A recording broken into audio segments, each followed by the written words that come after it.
This episode is brought to you by Huggies Little Movers. It's fun having a baby that loves to move, but it can be challenging to find a diaper that can keep up with them. Huggies Little Movers is designed to move with your baby. With either the double grip strips or the new HugFit 360-degree waistband, you can be confident relying on Huggies Little Movers for your active little ones. Huggies Little Movers, made with double grip strips or the new HugFit 360-degree waistband, so your little double can keep moving like you. Huggies, we got you, baby.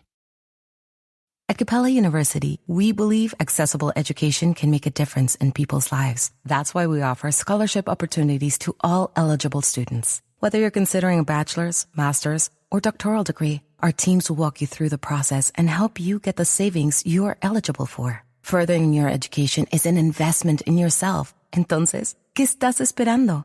Un futuro diferente está más cerca de lo que crees con Capella University. Learn more at capella.edu. You'll get more than you expect with McValue at McDonald's. Like deals on your late-night go-tos when the party goes till dawn. And savings on their faves. So date night always passes the vibe check. Plus, when the fam shows up for the weekend, you can show out for breakfast. Buy one breakfast sandwich, add one for $1. Only in the app. Limited time only at participating McDonald's. Valid once a day. Must opt into rewards. Ba-da-ba-ba-ba. So I'm sorry if you can hear the rain. It started thunderstorming a lot. In honor of Percy Jackson. No, you mentioned Poseidon, and then that was when the first thunder came, which was pretty funny. I was claimed by Poseidon this weekend. So, spoilers! So...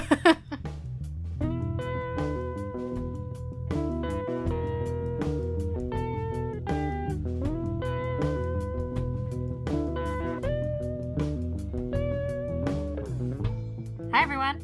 Welcome back to Monster Donut, a literary and historical deep dive into the Percy Jackson series and all of its following spin-offs. I'm Emily, a classic scholar-ish. And I'm Phoebe, a dramaturg and story consultant. And we have just gotten back from San Diego Comic-Con, where we were covering Percy Jackson Season 2 promotions all weekend. I've never been to San Diego Comic-Con ever. And I think the only time I've ever been to San Diego, I was 2, because we were visiting my grandpa at the time. And it's something I've watched from afar as a nerd for so long. Mm-hmm. And especially when I was younger, I would just be like, if only I could be there. And I would watch the YouTube videos of people cosplaying. I was so... This one was for her. Yeah. I have been to San Diego many times, but had never actually been to Comic-Con. And as I think many Tumblr girls did, I would have it marked on my calendar when San Diego Comic-Con was happening, because I needed to watch all of the live streams and sit and get all of my Supernatural and Doctor Who information. And so it was nice to actually be there. Thank you, Disney. Thank you, Disney. Where do we begin? We've already posted a little bit of a preview of this episode on our Patreon, just we just put a recorder down the night after Thursday night after the panel, just to collect our thoughts a little bit, sort of similar to what we did with the Lightning Thief musical in London. Yeah, so we've sort of debriefed over there, but here we're going to dive a little further into our overall experience at the convention, including the audio from the interviews that we conducted with the cast and showrunners on Thursday. So the Percy Jackson panel was the first panel in Hall H to open the convention. And it was super cool because we ended up sitting around some other people that worked on the show. And so getting to hear their responses to the panel was really fun. Just to see them all be really excited to show everybody all the cool stuff they've been working on. Mm-hmm. And we here is also not just me and Phoebe, but Erica and Carter from Seaweed Brain and Mike Schubert from The Newest Olympian. Just to give a quick bullet point list of stuff we saw at the panel that was released, just in case you're not online. Good for you. We got 2.5 sort of reveals, as it were. Because the first clip they played was a sort of say yes to the dress type shot reality show where Aryan gets to try on the wedding dress for the first time. Although they cut it off right before we get to see it, which was really sad. Yeah, it was really funny though. As soon as Aryan started introducing himself to the camera, I was like, I know exactly what joke is about to be made. And I'm obsessed with it. And they had confessionals from Daniel and Walker, at least in the part we saw. Aryan's parents were in it too. It was just... I'm so excited for them to release the full footage. Mm-hmm.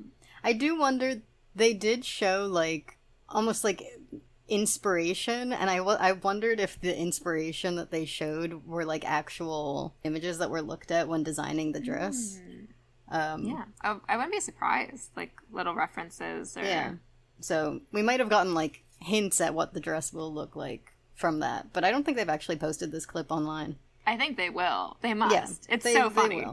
So the second thing that they showed in the panel, much later much later than they were supposed to in the panel. They almost forgot to show it to us. Yeah, was the teaser trailer, which we did like a full breakdown of on Patreon. Yeah, I think we'll talk about like what's in the teaser maybe as we start breaking down some of the stuff we learned from the actors and the roundtables and all of that. So they're more really like incorporated in the rest of our discussion. And the last thing that we got was the introduction of our Nico and Bianca actors, Levi Chrysopoulos and Olive Abercrombie. And we got a short clip of them introducing themselves. So it wasn't just a still image, but they got to be like, hey, my name is this.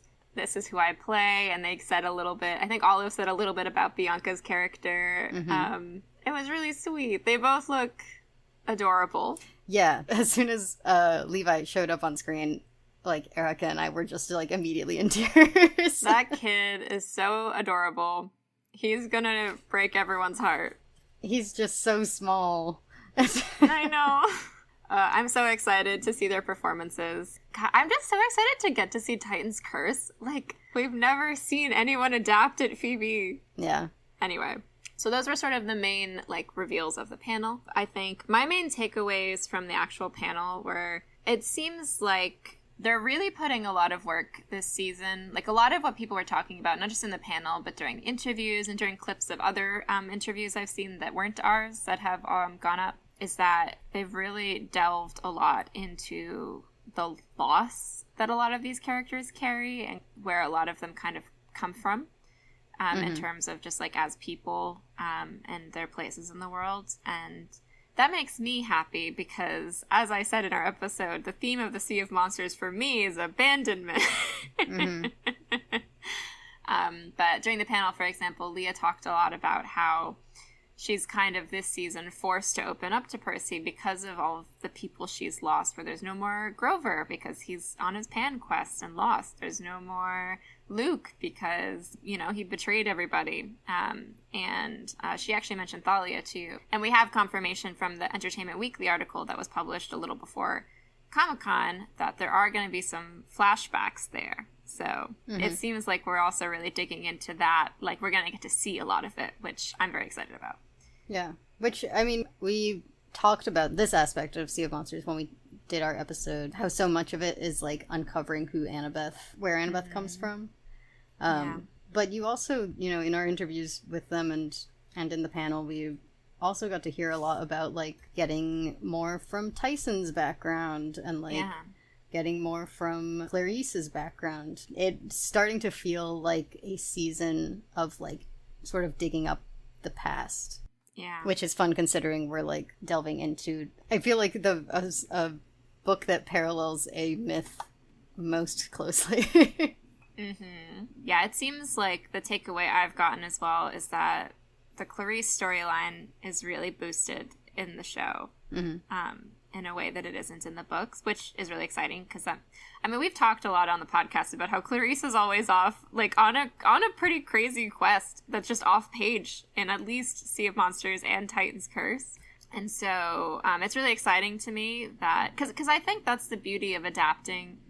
Like, it feels like they're starting to really, like, be cooking with gas a little bit in terms of using the medium of television in their storytelling, and to, like, show us things that are in the book, but that we've never seen before. I'm especially excited for the Luke storyline, whatever it is. Yes. Which should surprise no one. I know. The tracksuit, Phoebe. It's so funny of him. Where did he get it? Who made it? It was bought for him by his wealthy benefactor. Or they just gave him a bunch of money and he was like, I know where to spend this. An entirely new wardrobe. Maybe it's also a good spot to play our first interview clip from our roundtables. So essentially we got to go sit at a table with Erica Carter and Mike, and had the pairs of the actors and then the 3 showrunners come up, and we were able to ask questions during an approximate 10-minute window. Most of them ended up being a lot shorter than that, just because they're hurrying them along. But speaking of Luke, we saw in the teaser a scene of him poisoning Thalia's tree with the sword, with Backbiter. So when we did the roundtable interviews, Leah and Charlie were paired together. The question we ended up asking them was first about their relationships with Thalia in the show. And then Charlie also talked about the scene poisoning Thalia's tree. But actually, before we get into it, we do have to give some context for why it starts the way that it starts, which is the day before Comic-Con, so like on Wednesday, we went out to get tacos, and we ran into Charlie and Leah while we were getting tacos at the same place. Yeah. And so that's why it starts with Leah asking us how our tacos were. Which is doubly funny because... when we did New York Comic-Con, the roundtable started once everyone was sat. Once it was settled, we went around the table to introduce ourselves. And then we got 10 minutes on the clock. Not the case. Here. Not the case in San Diego. They started the clock when the actors started walking over to our table, basically. Yeah. And I mean, every single pairing, we spent at least a couple minutes of our time just saying hello to people, which is great. But it was really funny in terms of journalism. Right. I was wondering what all of the other tables were thinking when I know. every other table is so professional and actually made up of real reporters, and then everyone comes to our table and is like, hey. I'm glad at least, though, that I'm hoping everyone had fun at our table, and that's what matters to me. Right. That's all that really matters. Everyone, put out their stickers. Phoebe put out some bracelets. Yeah. I can't remember who exactly ended up taking all of them, but... I know that Leah took a Monster Donut sticker because our table was the first table that I think they stopped at. So every video clip that you see of the round tables... Leah has the Monster Donut sticker around her finger like it's a ring. Yeah. Aww. Anyway, we've gotten off track. Here is our conversation with Leah and Charlie. Hello. Oh my god. Hello. What's good? I love this talk. How'd you guys enjoy the tacos, by the way? I saw you guys got some. They were great. We got the carne asada fries. Have you tried those? I'm so sorry. They were good. See you guys. Wait, I heard Sorry, I'm going in for all those. Oh, we're on the track front. All right, let's go. Okay, you guys are actually part of a trio who we're going to get to see this season through flashbacks with Thalia. So I would love to hear you guys talk about how your characters are thinking about Thalia through the season, both in the flashbacks, how you see her, and now in the present. I see Thalia as when I was younger as my, what's it called? When a hologram mom, a makeshift mom, because I have Athena, but she's not here. So I kind of had to almost hologram Athena into her body, Thalia's body. So I feel I had to make her my mom for that time being. And then it's almost like losing two moms, your mom is up there and then you betrayed her in the first season things and embarrassed her. And then you got Thalia, who's now a tree and stuff. So both your moms are nowhere to be found. So sorry to make that so trauma dumping. I mean, I think Luke never really felt like he had a family until he sort of ran into Thalia and Annabeth. So I think that's I think Thalia was his best friend and someone he would do anything for. And I don't know. I mean, that's something I always wondered about. I feel there are hints of it, but I feel does he have stronger feelings for Thalia? I don't know. I don't know. It's a question. I'm genuinely asking because it's never really confirmed. But shoot, we're in the script, bro. I want to read that. No, but I think especially in that teaser moment that we saw, it's not a spoiler. We saw that. Right, we saw that. We also see that. Yes, he was the one that poisoned the tree. I think at that point, more than like, you could see that as him almost like dealing the final blow to Thalia by stabbing the tree and poisoning it.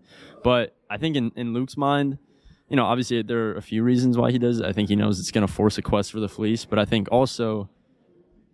he feels that he's almost like putting her out of her misery and like liberating her from her kind of eternal hell of just like being a tree and like and killing her by giving her peace. Well, yeah, it's like putting like a hurt animal out of its misery in a way, It's like, wow. But like pulling the plug, bruh. Wow. Oh my gosh. A little bit. But that's crazy. But I think he does think he's like doing her a favor in that moment. She's protecting the very thing that they, I think, bonded over, that they did not love, which was camp and the gods. And so, yeah. Wild of Charlie to talk about putting Thalia out of her misery. Yeah. What's his problem? Luke's, not Charlie's, to be clear. Oh, Luke is gonna be in his supervillain era in season 2, I think, from that answer. I don't know. I feel like it wasn't just him saying he's putting her out of her misery. It was the end of the clip where he says, like, because she is trapped protecting this thing that they talked so often about, like, that they both hated. And, like, the idea of, she could have died on that hill and it would have been tragic, but it's actually more tragic because she is now, like, the symbol of and protector of this thing that, like, symbolizes so much of what Luke thinks is destroying the world and that he thinks that Thalia thinks was destroying their world. Oh, like, I never even, again, it's like Tree on the Hill reprise, Phoebe. Yeah, like, staring at that tree for him, it's got to be different, because for Grover, that symbolizes his failure. For Annabeth, I think honestly, we should ask Leah this. I'm putting this on the question on this question list for Leah eventually. But in my interpretation, at least, of Annabeth in the books, maybe, is that she sees the tree as sort of like protection. Like, she sees the tree as a protector, and like, Thalia is kind of the sort of mother figure in a way, just like the older sister who's protecting her, who's part of this world, who's still watching over her. But it's interesting to, like, get the Luke perspective of, like, eventually having to come to terms with the fact that, this person you were so close with, who was, like, kind of you and her against the world for a while, is now stuck protecting the thing that has come to represent the world you don't want to be a part of anymore. Yeah, I'm very curious about how that scene is going to play out. The Luke poisoning, how much of it we'll see, and who runs into him out there. Because I assume that it doesn't just, like, cut to him. It could cut to him doing it while something else is going on at camp. Yeah. But I'm kind of assuming that someone catches him in the act. And then there's the matter also, in the teaser, we see Luke, where it seems like there's a battle going on, and he's in a different outfit. Mm-hmm. But there are trees, and it doesn't not look like Camp Half-Blood. Just on a completely different day. Yeah, and I think Percy's in, like, it looks like chariot racing armor. Mm-hmm. It seems like there's 2 times where Luke could be at camp this season. Yeah. One of which is him poisoning the tree. One of which might be more at the end. Mm-hmm. I'm putting money on it. Much to consider. He also seems to have read the Demigod Diaries. Yay, Charlie. Right. The Demigod Diaries comes up twice during our roundtables, and, like, specifically Luke's diary comes up twice in response to our questions, and I want to congratulate us on garnering those answers for as Luke's diary lovers. And just people who generally are constantly trying to get people to read that book. Yep. Yeah, side note also, most of the questions we ended up going with were Thalia-based. I don't know why that happened, but it did. I know why that happened, and it's because they haven't talked much at all about her, and I wanted them to talk about her. This is true. If I could have, I would have asked the same thing of, like, Walker. Been like, how does he feel about how much Thalia has to do with this season? So Walker and Daniel were our second roundtable interview. We actually got 2 questions in this time, which is great. And so we'll just play that audio now. I don't think there's much to say to introduce them. Hey guys, how's it going? Nice to see you again. How are you guys doing? You exhausted yet? Not even close. No. Yeah, it's been such an easy morning. Yeah. This suit is incredible. Thank you very much. Yes. Oh my Thank God. you. Thank you. fit. I'm getting sorry. I think I'm starting to get him jealous because it's like I've been getting the compliments and he looks amazing. But Your shirt's great. yeah. See, there we go. He needs more of that. He needs more of that. Give it to him. All right. So, both of you are two sons of Poseidon this season.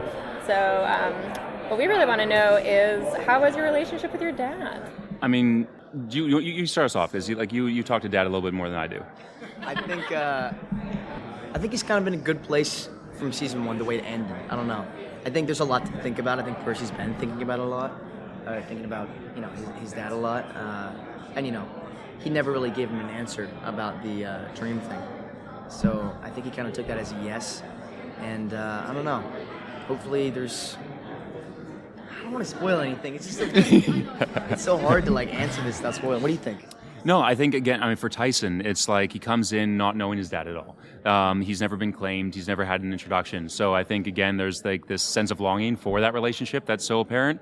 But to be able to get that claiming early on, even if they don't necessarily interact, I think means a lot for him. I think it, again, answers a lot of prayers that he's had. And then so I think there's a lot of faith that he gets from that kind of takes him through the season to parts where he might be introduced to Poseidon in person at some point. Yeah. Yeah. Good answer. Yeah.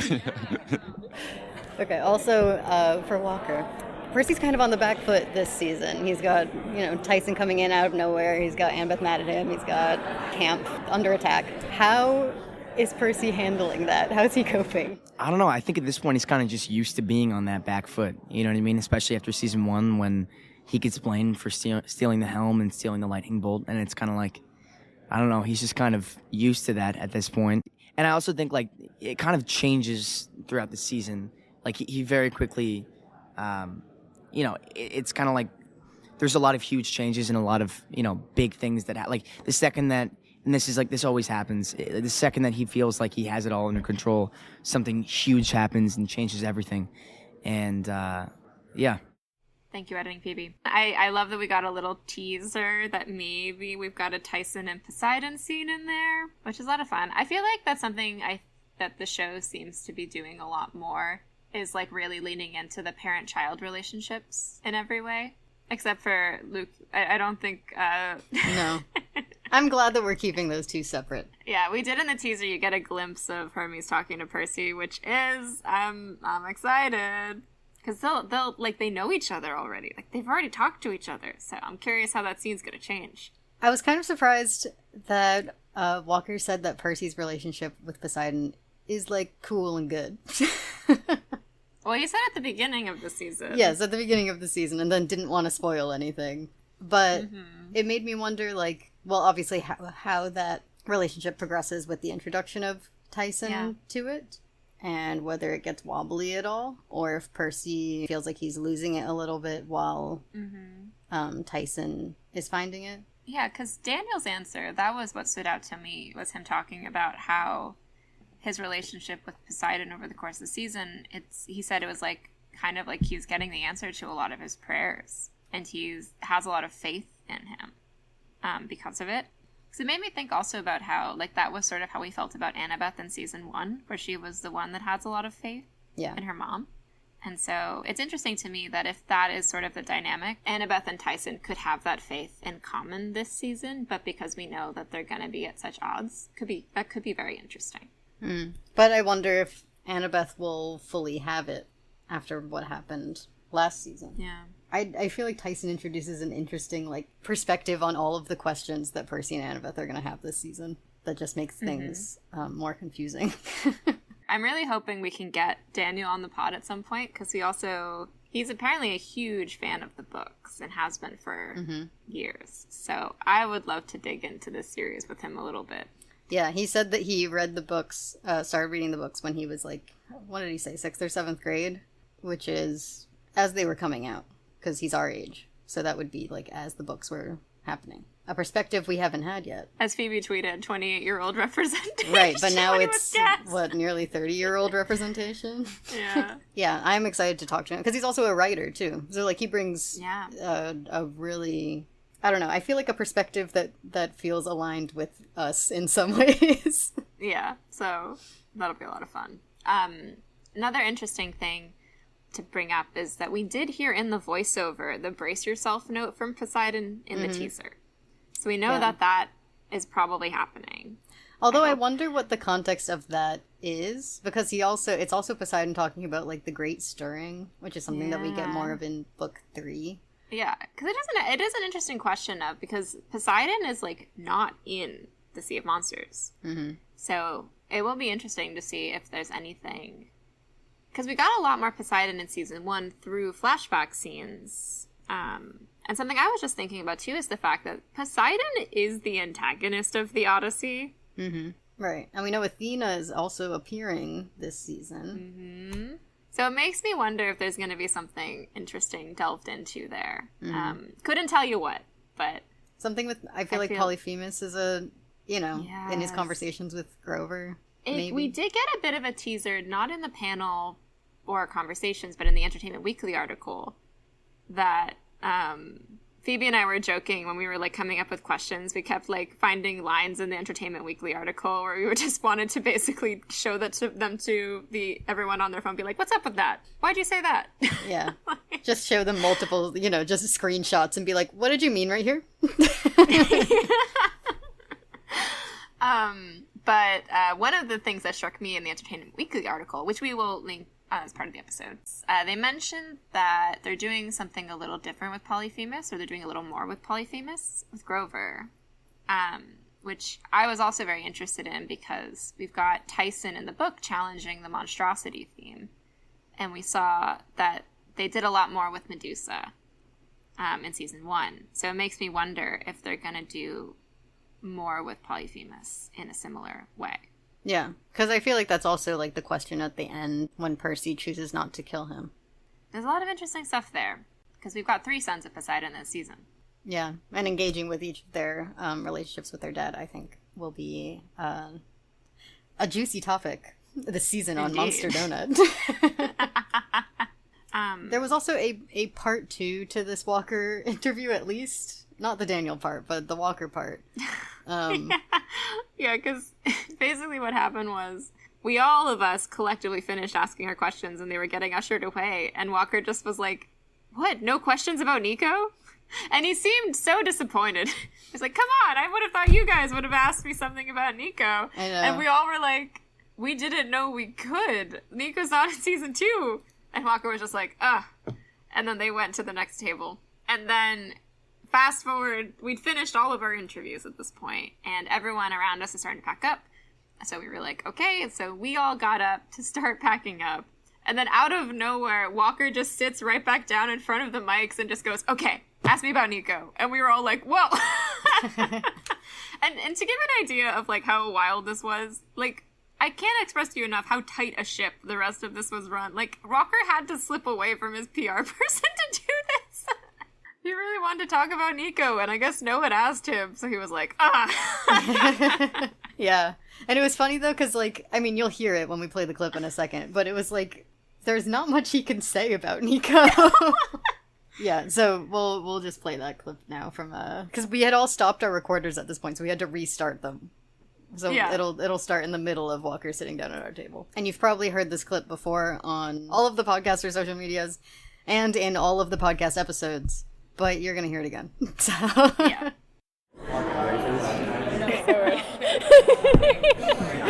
All right, Nico. I know y'all want to know about Nico. Any questions? Okay. What can what can you say? First question. Ask about Nico? First question. What are you allowed to tell us and not tell us? What am I allowed to say? I can tell you about the kid. Okay. Yeah. Tell us about the kid. He's amazing. Great. I remember doing the chem read with him, and I forgot. Shocker! I forgot my line one of the times, and I was sitting there and I was like, I kind of moved on the last couple times we did it, and I was like, I know I'm supposed to say something here, but I don't remember what I'm supposed to say. And he was like staring down because he was like, depressed Nico, and he just said my line for me, and I was like, oh, dude, you're perfect. No, he's amazing. He's great. He's such a good kid. He's amazing. Is he getting super in the weeds about myth and magic? Like, we've been trying. I mean, he's like a Percy Jackson super fan, by the way. Yeah? Oh, I mean, he read all the books in like one day right before the audition. And he's like 10. Yeah, well, he's like 13. Nice. He's Okay. 13. And this is a really personal thing, by the way, but I was sitting there and we were talking about the book, and I said something, and he corrected me on the book. And I was like, that's when I knew, like, I need to lock in. I had like book 3 in like 2 months. It's been crazy. I'm sorry. No, you're just getting a scoop. No. Thanks for sharing with us. Thank you. Love that for you guys. I'm glad that we provided a space where he was like, this is where I will go. Yes. I need to He's talk like, about Nico. I know exactly which person in this room to go to right now. Yeah, like, I'm going to the podcasters. Yeah. Honored who chose us for that. Right.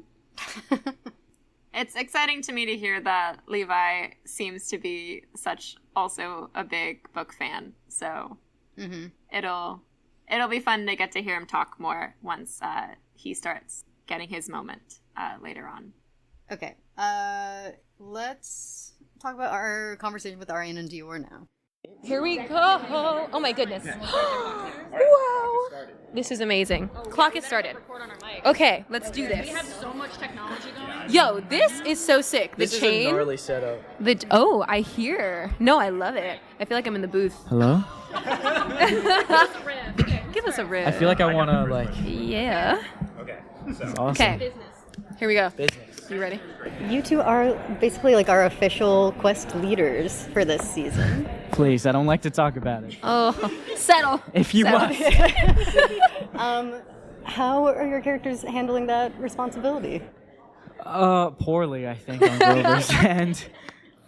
He's kind of... I talked a little bit about this before, but this is the first time he's ever had to kind of step up as a leader. And it's not something he's very good at, frankly. Mm-hmm. He still has a lot of this underlying guilt that I think we really explore in this season. And who knows, maybe seasons to come. Yeah. But he never really forgives himself for what happened on his very first quest with Thalia and Luke and Annabeth. And I think that kind of shows up a little bit here. He has to kind of fend for himself, but he also can't let go of Percy in a sense. And me and Andrew were talking about this in a session. He kind of He's getting emotional. Right. It's just so beautiful. Grover very much like in his quest for Pan, it's a very metaphorical thing, and I think he kind of puts Pan in other people. Especially like when he's younger. So Percy's very much his Pan at that moment. Yeah. And so it's hard for him to kind of let go of that. And then he maybe finds it somewhere else in the cave. Yeah. In the cave. That's a beautiful answer. Yeah. Very much so. Sadly, Mike jumped in with his question before Dior got a chance to answer, but... It's valid. I think that was our shortest round table of all of them. I think we only got like 6 or 7 minutes with them. We'll ask her later. Yeah. It seems like the Clarice Grover dynamic is also going to be kind of interesting this season. This isn't a response to our answer. It was a response to a Seaweed Brain question. So go check them out if you want to hear the full answer there. But to tease, it seems like they're going to have some bonding moments. Which... It sounded like when we read Sea of Monsters, we talked about like Percy having an ICU kind of moment with Clarice. Mm-hmm. That they couldn't really talk about, and it sounds like that moment might be going to Grover. Not the exact moment, but like that kind of moment might be going to Grover. If it doesn't also get given to Percy, which is interesting. I like that a lot because it feels like they're really bringing out the empathy in Grover a lot. Like we saw it in season 1 a bit with the Ares diner scene. So, and actually that is interesting that it was with Ares that he kind of had that moment. So I wonder if that'll come up between them, the fact that Grover's had a long convo with Ares. It's especially interesting because Grover is the one who like cast all of the doubt on Clarice in season 1. Yep. Also, I think of the two of them during the panel, one of the fan questions was about the musical.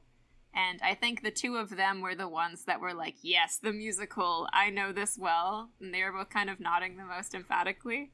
This is why the musical connected to me also, because Aryan talks a lot about how much loss Grover has experienced. Mm-hmm.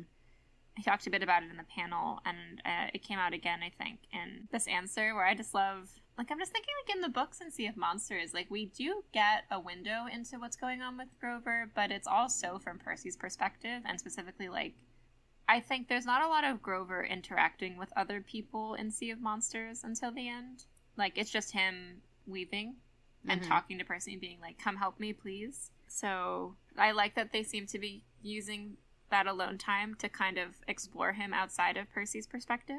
And I think seeing him, he sort of brings it up, but seeing him as a leader on his own quest while actually seeing flashbacks of him sort of failing to lead not too long ago, our runaway trio to camp, I feel like I can already I'm already putting the pieces together of like where Grover's head is at, trying to make it on his own for the first time in like I don't know how many people he's been a protector to since, you know, between that trio and Percy. But yeah, and we saw on the billboard and then in the teaser a bit of a longer clip of him. Well, first of all, in the teaser we saw a clip of him getting his pipes, it looked like, from a skeleton satyr. So it seems like his reed pipes are also going to be tied to loss in some way. Yeah, I was saying this in our Patreon episode that like that he's wearing that loss around his neck and like wearing a reminder of like all of the satyrs that have gone before him. And then we also see the clip of him. He's leading a group that it looks like contains our new favorite character, Allison. Yeah. Among others. What is up with that we know clip? is a member of the Titan Army. Yeah. Alabaster Torrington, ? Right. It doesn't matter what they say, Allison will just be Alabaster to me. We saw her, and we see a clip of her later, also with the bow and arrow. I mean, I'm assuming that that's just a portion of the beginning of Grover's journey before he gets kidnapped. Yeah. That he runs into Luke's army. I don't know if he runs into Luke. Do you want to hear my wild prediction about Allison? Oh, is there a new one? Well, so my theory is Luke's army, they're trying to track down the fleece, right? So they're probably on a similar trail to Grover, but he's looking for Pan. But it's going to be the same, like, nature magic that they're both tracking. And my crazy theory, that's probably not true, is, like, what if Allison's a former hunter and she's leading the tracking? What if? Or is she just a good tracker? I don't know. I saw the bow and I got excited. I think this is an interesting theory. I don't know that they would do both former camper and former hunter of Artemis. I do think that would be an interesting way to start introducing the hunters of Artemis, but I don't know that she will be both things. Yeah. There's also a universe in which they do introduce the hunters by, like, her mentioning them existing. Like, because I wonder what her story is, too, where, like, does Luke take people with him when he leaves, or has she already left at this point? Yeah. Like, if he ran into her on the road. Considering what we know about last time he was on the road and on the run. If he went out and, like, found someone else or multiple people that he connected with. I mean, childificating would be pretty cool, is all I'm saying. Right. Anyway. I did think that, like, if you've been online, you've seen that there was, like, a map of the Princess Andromeda inside of the activation. And, like, there's so much stuff on that boat that, like, I would leave Camp Half-Blood in a second. Yeah. It's now maybe a good time to, like, get into the activation. We already started to talk about it a little. So we got to go into the activation Friday. And luckily, we got let in, especially, thank you, Disney, because it sounded like the line was wild. Like, it was super popular. Yeah, people were saying that people were getting there at, like, 3 a.m. to go in. Yeah. Which, like, where the Percy activation was, like, probably the most prime real estate that any of the activations could have, because it was the only one you had to walk past to get to Comic-Con. Like, everyone was walking past it every single day. So it doesn't surprise me that it got so crowded, because it was, like, everyone was staring at it the entire time they were at Comic-Con. What was kind of fun, though, is they had, like, a bunch of printed versions of all the posters that you saw on the billboard, like, pasted up. And you could kind of, like, rip them off and take them. Yeah, I don't know if you were supposed to, but... We didn't, but people did, because by the end, they were all gone. Yeah.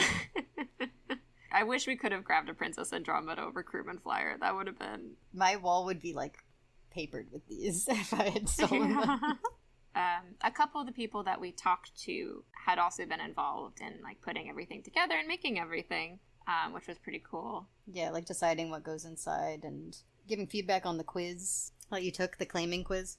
Outside as well, they had the Gray Sisters taxi, which I think was the real prop. I think they said it was just like an exact recreation, that it was like screen accurate rather than like screen used. Which makes sense, because you could kind of get in there, so I feel like... Yeah, I think at least all of the stuff that was behind glass was a real prop. So they had like Riptide, they had... Was it Annabeth's camp necklace? I kind of missed a lot of that. We didn't get a lot of time to mess around. We walked in and like I spent most of the time staring at the Monster Donut boxes that were behind the counter and at the Princess Andromeda map. But we got let inside. We took the claiming quiz, and so they was kind of set up on iPads outside. So you would take the claiming quiz, and then you would go inside to find out the result. I liked the quiz. I think it was a little more, there were questions that were just like, what's your happy place? And it would be like, the forges. And yeah, and I think they posted the quiz online, so you can see it for yourself. Sound off in the comments whose quiz was better, the official Percy Jackson one or Phoebe's or mine. I mean, and why is the answer Phoebe's? It was fun to like look at it, having now made our own quizzes. Yeah. Because some of the questions were kind of complicated. Yeah. My favorite was like, what legacy? Yeah, what legacy would you like to leave behind? That one I just sort of stared at for a while. It was funny too, because I was like, there was one of the questions was like, what's your happy place? Like, what place do you feel the most at home or something? And it was like a bunch of images, and one of them was the Parthenon. And I was just like, I have no choice. Mm-hmm. Which I knew immediately. I was like, I'm getting Athena, aren't I? Yeah. I mean, I was like, there are too many questions where the answer is beach. And so I'm going to get beach because I like the beach. I think, well, this is the problem, though, you run into in making a Percy Jackson quiz, is a lot of the traits are obvious over, like, which cabin's which. So it's hard to make... So, like, I think it's an accurate quiz. It's just, unfortunately, because of the way it works, an easy-to-game quiz to get the answer you want. Yeah. Like, that was why on my quiz I included, like, what are you good at? Because, like, it's just... That's what the god gives you. Yeah. That's the trait that the gods give you. But I think it's enjoyable. And I like that there's way more options, I think, than the last official quiz. Yeah. Like, the last official quiz wasn't... I don't know how many options there were, but it wasn't all of them. There were a lot of options to every answer, which I liked. Or every question. Yeah. But yeah, so they let us in. We collected our first free water bottle of the experience. And got to, like, look at the menu, which was basically, like... another water bottle for 1 drachma, which I don't know where they gave you that drachma. Probably in line. I'm assuming when you like first walked up to do your quiz or something. I don't know. Yeah. Drachma with a trident on both sides. And that one would get you a water bottle, and you got to choose. You didn't have to choose the water bottle for the parent that claimed you or the god that claimed you. So we both... They didn't have them for all of them either. That's the other thing. So we both took a Hermes water bottle. Not for Luke reasons. Yeah. Mine was a little for Luke reasons. Maybe a little bit for Luke reasons, but also it was just I thought the prettiest of the bottles. It was like a nice green. Yeah. And also, like, I don't know, you don't get a lot of official Hermes merch, so I thought that was fun. Like, I think a lot of the official merch is like Athena Poseidon. Yeah. So I thought that was kind of cool that they had more. Yeah, and then a demonstration started where basically we had a sailor guide beyond the bar. It was fun, like, the actor playing the satyr, like... Did I say sailor or satyr? I don't know. And what was funny was in the background, like a bunch of crazy stuff would be going on, and then whenever, like, he wasn't, like, performing, quote-unquote, like, didn't have, like, lines and stuff, like, I would turn around and he was reading, like, a Camp Half-Blood guide behind, like, leaning against the bar super casually, like, looking kind of bored. I guess we have to talk about the Monster Donut cereal boxes. Yeah. Cereal boxes. With a prize inside. With a prize inside. A bracelet. I've been trying to build out what my theory is about these cereal boxes. Because the answer could be the cereal box moment takes place at the same part as, like, the Monster Donut moment takes place. It, to me, is just confirmation that we've cut Monster Donut from... we've cut Monster Donut, the store, from the show. They all had a meeting together, and we were like, actually, we hate Phoebe and Emily. We hate these guys. And we're also cutting Phoebe from season 3. In agreement? We all know that? Okay. I imagine that's how that conversation is going right now. Rick's dedication in the final book to you that this is for Phoebe means nothing, apparently. Right, no. Well, they haven't read Heroes of Olympus, so they don't know this entire book series is for me. So... But, yeah, my assumption is that, like, either it's just a throwaway gag, like it's in the background of something, or, like, someone's eating cereal at some point and it's Monster Donut cereal, and that's it. Or... it is a larger moment. I don't know, I guess it could take place at the same sort of part, but I imagine that we, like, open up the box, someone gets the bracelet, and it is given to someone else. So you think the bracelet on the box comes into play? Yeah. Like, I hope that the Monster Donut box plays more of a role than, like, being a cereal box. I want it to be a real Monster Donut scene, because we're Monster Donut. I think that would be fun. And then on the other end of the activation, also, there was a fun moment. Erica and Carter were very excited to improv with the Grey sisters. They had 3 actors, not the official Grey sisters, but local actors, all dressed as the Grey sisters behind a counter. And they were all doing a bit where they were like, give your drachma, pay your drachma, which, so you could pay... You had the regular drachma that you could pay for a water bottle, and you got to pick. They were doing funny bits where, like, they would keep moving the tray whenever you tried to put your drachma in, because the one that had the eye didn't have the tray. And then there were a couple times they put calls out on social media where you could go do quests to pick up a special drachma. We tried to go on a couple of the quests, and it was really hard. They were, like, out of the special drachma within, like, 30 minutes. Like, if you weren't, like, already there, like, you were cooked. Yeah, it was less than 30 minutes. I saw one story go up, and, like, within 7 minutes, it was like, it's been claimed. Yeah. But they had opportunities throughout the convention every day to, like, go on a quest and, like, get a special drachma. And if you had the special drachmas, then you could exchange those for a t-shirt and a hat, depending on which one you had. We were given both? Yeah, we were gifted both, but we could only choose one, so we both went with hat. Also, I don't think we mentioned, but there's, like, a little performance moment where you're, like, in the diner, and then they had screens to, like, show you, like, the outside, and then, like, at one point a big storm comes, and there's a tentacle, and it's kind of spooky and scary. Yeah. And your satyr guide's like, whoa! Anyway, nothing happened. Anyway, whatever that was. Oh, look, the Grey sisters are here. Yeah. A bit of immersive theater. Yeah. Yeah, so that was the activation. And then the rest of our Comic-Con experience, we went to the panel about TV writing that Sarah Watson, one of the Percy Jackson writers, is on Saturday, along with there was a panel about going from being in fandom to being a creator that a bunch of people from a variety of arts were on, from publishing to TV, that Daphne Olive was on. So it was really cool to get to hear both of them speak about writing and about working in the business and their careers. Yeah, hearing those 2 panels back to back was, like, so illuminating about how this industry works. It was really, really fascinating. And both of them had fun things to say, specifically about Percy Jackson. Sarah told a funny story about how they used Indiana Jones apparently as a touchstone during Sea of Monsters a little bit, but one of the writers had never seen it, and it came up when they were talking about how everyone has different reference points when they're writing. And then Daphne talked a lot about how her role in the writer's room is to be the person that's sort of always voicing, like, what about the fans, and, like, kind of making sure that they're still making the show in a way that will that will honor the work that people have grown up with, and that will, you know, feel really authentic and wonderful to the people that have been fans of this series for so long.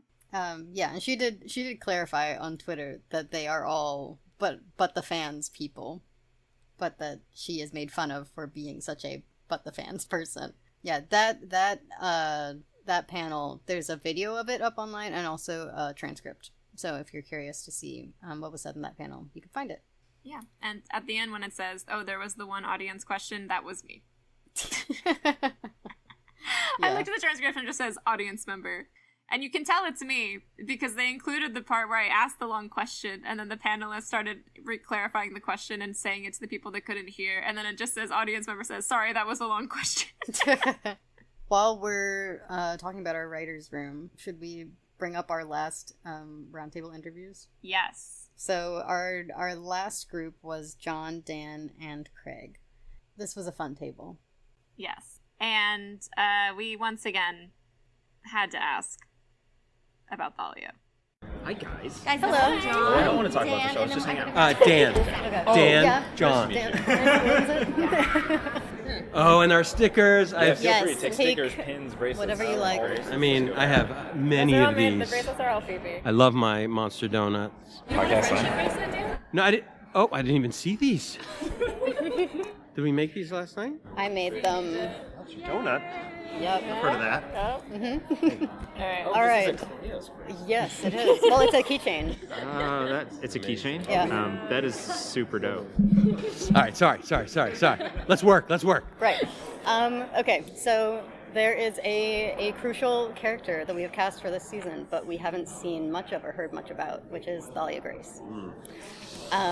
Can we hear as much as you'll tell us about You always get to the good stuff. her presence in this season, her influence over our characters?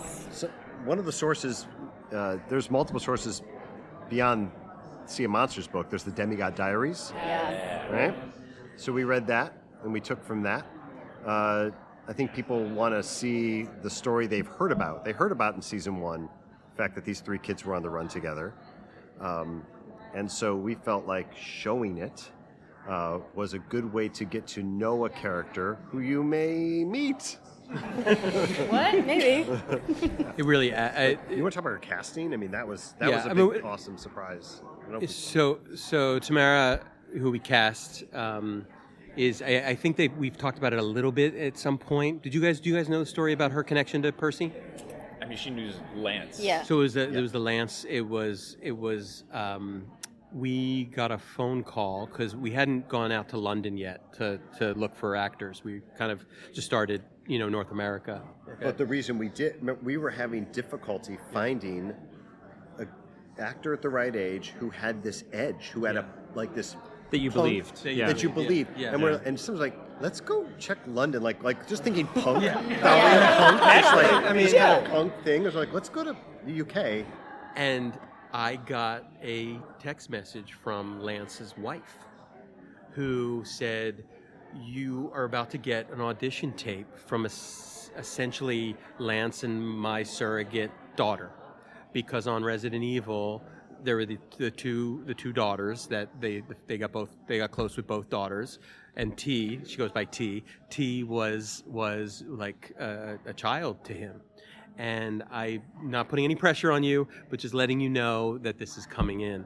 And the moment the tape came in, I remember us all calling each other being like, "Oh, I thought this was going to be a really uncomfortable conversation that I was going to have with Lance's wife about thank you, but we're going to go in a different direction." You almost eliminate her in that moment. Yeah. Like the moment you realize she has this connection, the odds that a person who is sitting in that position is also the right person for the role, separate from that, just feels so unlikely that the first time I watched it, I sort of watched it just so that we would have something to say.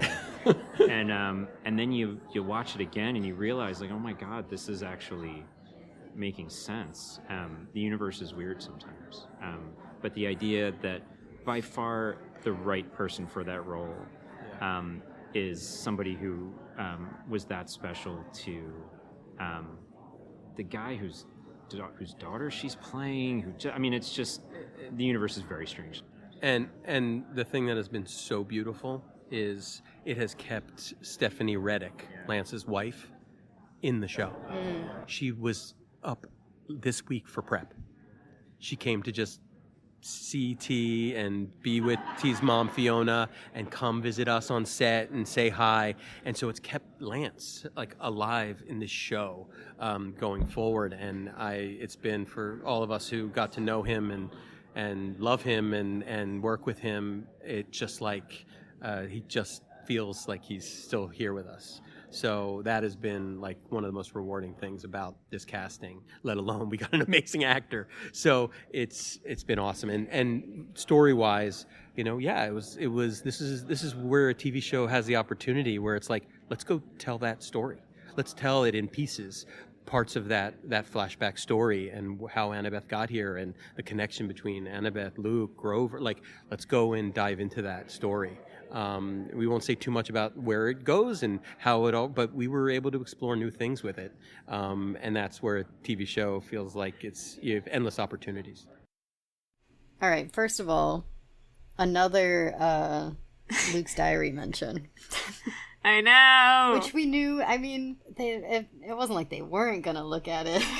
It's important. But it's just nice to have confirmation that it's like in their minds, in the room, this like additional piece that we know of Luke's history. Yeah. Or actually all of their history. But they also say that in relation to that we're getting to see what brought Annabeth to camp and getting to see the Luke, Annabeth, Thalia, and Grover dynamic. So not too much information out of these guys. They were very reluctant. No. I think you can hear them just be like, wow, great question, and we're not going to answer it, basically. When I started the question, I said, like, we haven't talked about Thalia yet, and Dan made this face that was like, and we won't be. And so we, as you heard, got this beautiful story about how she was cast. I can't wait to see her performance in this. Yeah. Like, if she was such an immediate first choice for them, and that she had this like inherent, you know, the punk vibe that you need to play Thalia, and it not being forced. I just can't wait to see what we're doing with her in these flashbacks. I know, because I can't imagine that they're gonna be doing Luke's diary in the flashbacks. Because that seems just like too much story to include. What I'm imagining is mostly using it as like a reference point for Luke and how Luke looks at Thalia. And we did get in season 1, I think, some interesting Thalia characterization from Annabeth, where she talks about her being very kind of unapproachable. Very tough. Which makes me also really interested to see how she fits into everything in the story, like as a character. Like, I'm seeing the way that she interacts with Annabeth, and to know like kind of the image of Thalia that Annabeth walked away with, and then to actually see it, especially because like we talked a lot about like during the Sea of Monsters about Thalia being this person who you just constantly hear stories about, and you're trying to piece together, but you're getting Luke's perspective and Annabeth's perspective, and they're not quite like gelling. And so to go into this season and have both of their perspectives probably being told throughout the season, but also having been told a bit in season 1, and then actually getting to see her, I wonder how much mystery will remain around her. I wonder whose perspective a lot of these flashbacks are happening from. The way I'm imagining it is that they might come from both Luke and Annabeth. That would be very cool. I hope we get some of the like Cyclops scene too. I think that could also be very interesting. That's one that I definitely expect to see. That's a big Annabeth moment too, where it's like everyone else has been captured and she is sort of on her own. It'll be really cool to get to watch that play out instead of just hear it from her perspective after the fact as like part of a bigger story. Do you think we're gonna get her in the full trailer? I don't know, maybe like a second. I could see like a second at the very end of the trailer when you think it's over. But I don't know. I feel like no. I feel like they're keeping her close to the chest. I do wonder, I mean, I guess if we do get flashbacks from both Luke and Annabeth's perspectives, you could do a piece, like a tiny piece from Luke's diary, coming from Luke's perspective. Yeah, I mean, we've got to have the scene where baby Annabeth finds them. Like, I think that part at least. That one I could see happening, but it is such a, like, moment when Percy sees that flashback in book 5 that it would mean that they come up with something else to go there, which, like, you know them, they could do. But that's like the core of the Hestia scene is like Percy realizing, like seeing that relationship. Yeah, that could be. I mean, I can see them saving that too, because then it's like it's the knife as well is important, and that is definitely much more important to the story of book 5. So you'd want to like have that fresh for the audience. Either way, I'm curious because like they could just sit on it. It would make sense to bring it up now. My fan fiction is Luke teaching Annabeth how to fight, but maybe not. I think keeping that between Luke and Percy is also fine. That's good. Or like Thalia teaching her to fight or something. And then we've got both fight styles represented by our 2. Yeah. You know, one answer that I appreciated was in the panel, they were all being asked like character-specific questions, and then they asked Charlie about his stunts. That was so funny. And I was like, I want to hear about Luke. Because it was just like, oh, Walker, Percy's going through all of this stuff. Like, Aryan Grover's going all through stuff. Like, Dior Clarice is going all through stuff. All this stuff. Charlie, you know, Luke's going through a lot. Did you do the stunts? Like, I appreciated that Charlie brought it back around and talked about, like, how in doing the stunts he was able to, like, find Luke. Like, I think he said that he thought that Luke was most himself when he was fighting, and that through doing the stunts, Charlie was able to like find Luke's confidence and like how he carries himself. And so I liked that answer. I thought that was interesting. Yeah, I mean, it makes sense. I mean, something I thought about as well was how we talked about in our Lightning Thief episode, how being a great swordsman is something that is not connected to being a son of Hermes. Like, it's something he's kind of like, it's his own. And so it reminded me about that, about how like it is such an integral part of Luke. I guess it's interesting too that like physicality is how he finds Luke, when like later that physicality will be, well, different because when he's Kronos, which would be crazy. He's been cast as 2 characters, we can't forget. I know. Man, Remember how we were talking in like our last Olympian episode about like the moment when like Luke breaks through Kronos? Every day I think about that and I'm like, season 5 of this show is going to be bonkers. Like, but yeah, I think like from what I've seen of Black Sails as a point of comparison too, like I think there are writers that are very good at beginnings and then there are writers that are very good at endings. And they're thinking towards what they're doing at the ending when they write a beginning. And I think they're very good at, like, taking a bunch of characters and crafting a story out of those characters kind of getting put through the ringer in a way that's very satisfying. And so what excited me a lot about season 1 was, like, me as also kind of that kind of writer, although nowhere near as good. I can see what they've done is similar to like how I write. It like is setting up a bunch of stuff that we're, I think, going to start seeing really play out a little in season 2, and that is just going to continue to build up to the end. Yeah, they're always really good at like setting up the building blocks. I feel like season 1 they've set the foundation for everything that's going to come, and through these interviews, through this panel, I feel like I can see the castle coming together. I don't know what they're building out of these building blocks, but you can feel it all stacking up on each other, and like it's so it's just so cool. So beyond the official press rooms that we were allowed in, so beyond the panel and beyond the roundtables, Emily also got the chance to talk to Orpheus Collar, who's one of the artists who works on the Percy Jackson and Kane Chronicles graphic novels, who we will hopefully have on the podcast soon to talk about that. I was not there for this conversation, unfortunately. I was inside the interview with the vampire panel with Daphne. But I'm excited to like hopefully get to talk about art on this podcast. Yeah. I haven't done that a lot. I'm excited to get to hear you two talk about art. I'll just be sitting back and listening. No, what I got really excited about too is we were chatting a little bit, and he mentioned that he actually had taken a lot of trips to like study the references of like what he was drawing for the books. So he went to like Greece and Rome and like the British Museum, I think to Egypt too, he said. So yeah, no, it was really great to get to chat. And that was a fun part about Comic-Con. Like, you just run into people. Mm-hmm. Like, we were just hanging out on the floor, and like we kept running into people that we'd like seen on panels, and like, I don't know, it was just so fun to get to like connect more and like continue a conversation, or just you know, we went to the masquerade also. We got to see all the cosplay competition.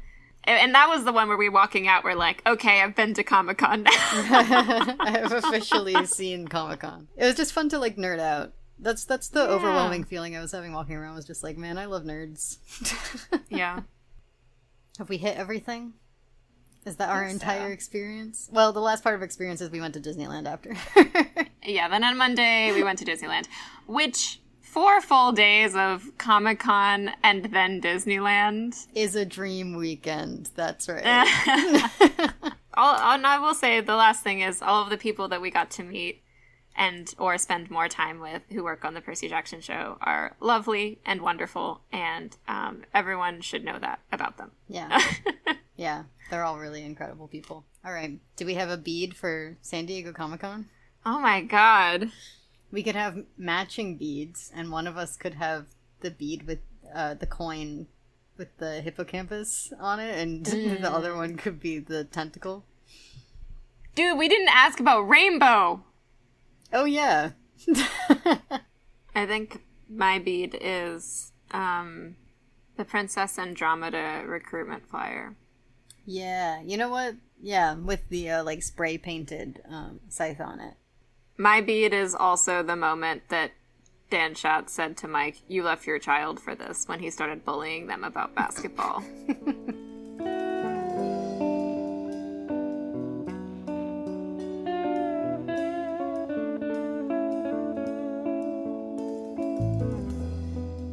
Thank you all for listening to Monster Donut. Next time, finally, Riordan verse rep. No matter how many times we say it, it just won't happen. It's gonna feel like you know how with the Trials of Apollo wrap up where we kept having other stuff come up and be like, okay, never mind, it's coming. It's become a bit of this. We've recorded it is the thing. It exists. Yeah. We also really appreciate everyone's support through the last few months. You might have noticed that Phoebe and I have been pretty busy with life, but as we're ramping up to the premiere of season 2, we're very much going to be posting on a more regular schedule, and that's going to be including Kane Chronicles as well as Court of the Dead, plus hopefully interview content and other things leading up to the premiere of season 2. So stay tuned for all of that. Also, if you're interested in hearing, like we mentioned, our kind of first on-the-ground thoughts, the now second episode of Monster Donut in a Hotel Room. Second? Yeah. Yeah, every time we get to do a cool opportunity, we'll come back like that night and do an episode of Monster Donut in a Hotel Room, where we just kind of share our fresh thoughts. It's honestly like for us too, where we just are like, oh gosh, I gotta remember all of this for later. So if you're interested in checking that out, or other bonus content, and or just supporting us, which really helps us out and lets us be able to do things like travel to San Diego for Comic-Con to do press, you can do so on Patreon, and we really appreciate it if you do. You can also buy us a coffee on Ko-fi in our link tree. If you're not in a position to support us monetarily, also just sharing our episodes, telling a friend if you enjoy listening to us goes a long way, or leaving a rating or review always helps us out. Also, you can buy our merch at monsterdonut.redbubble.com, which is also in our link tree across our social media, which is at PJOpod on Twitter, Instagram, TikTok, and Blue Sky.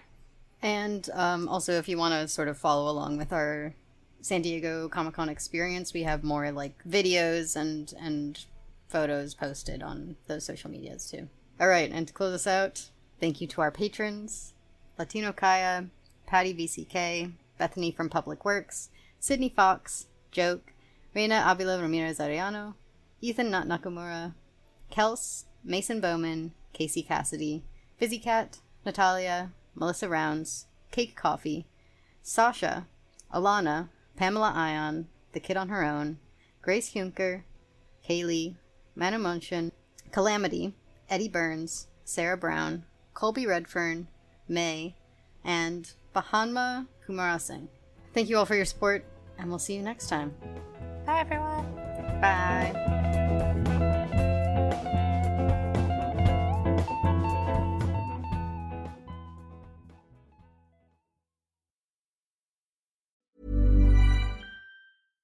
At Capella University, we believe accessible education can make a difference. That's why we offer scholarship opportunities to all eligible students. Un futuro diferente está más cerca de lo que crees con Capella University. Learn more at capella.edu. You'll get more than you expect with McValue at McDonald's. Like deals on your late night go-tos when the party goes till dawn. And savings on their faves. So date night always passes the vibe check. Plus, when the fam shows up for the weekend, you can show out for breakfast. Buy one breakfast sandwich, add one for $1. Only in the app. Limited time only at participating McDonald's. Valid once a day. Must opt into rewards. Ba-da-ba-ba-ba. Acast powers the world's best podcasts. Here's a show that we recommend.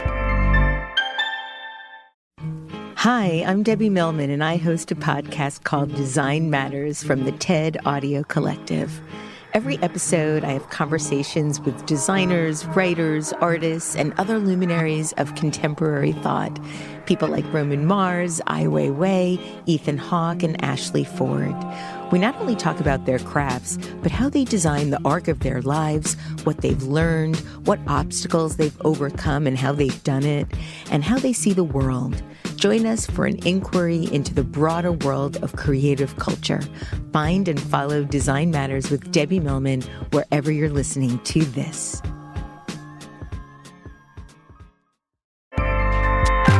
Acast helps creators launch, grow, and monetize their podcasts everywhere.